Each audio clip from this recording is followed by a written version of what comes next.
Another thing he used to do when we used to get rambunctious, Ken and I used to get rambunctious, and he'd do stuff, and as young teenage boys, you break things all the time. Most of the time it's not on purpose, you just don't know how strong you're getting. And we'd go out, he'd take us out to Good Springs, and he knew where the bar out there dumped all their empty bottles.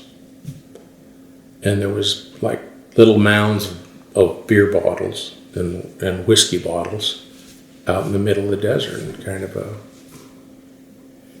a trash pile. And we would take the bottles, and he says, okay, go at it. And we would pick up the bottles and break another bottle.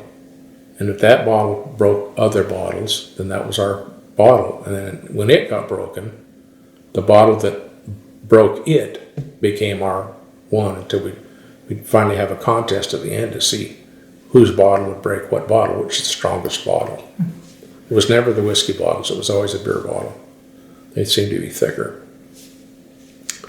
Another thing we'd do when we were out on those trips is he'd spend like all Saturday with us. I mean, I don't remember doing that much with my kids, but Dad always did that. And we had the truck, and that was like my second or third time driving, and granny gear again. And we had two 22s. Ken had a 22, and Dad had a 22. And we went on this road and went for about, probably half a mile, maybe a little longer, and put bottles along the side of the road on both sides, all the way down, spaced out. And then we'd get up in the back, they'd get up in the back of the pickup and aim over the cab with the 22 and see how many bottles they could shoot. Dad always won in those kind of games. He was always a better shot than any of us. And I got to drive, and then I got to shoot, and Ken drove. And that was a lot of fun. Another thing we'd do when we got tired of testing which bottle was the strongest, we found some iron bars, and we decided they were the strongest because we'd swing those iron bars and glass would go flying.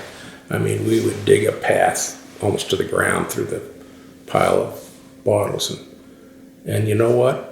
When we got back home, we didn't want to break anything anymore. We were more careful. And I think he kind of understood that about boys and stuff, because he remembered when he was a boy and where we grew up and stuff. So I always liked that that was one of my adventures that we went on that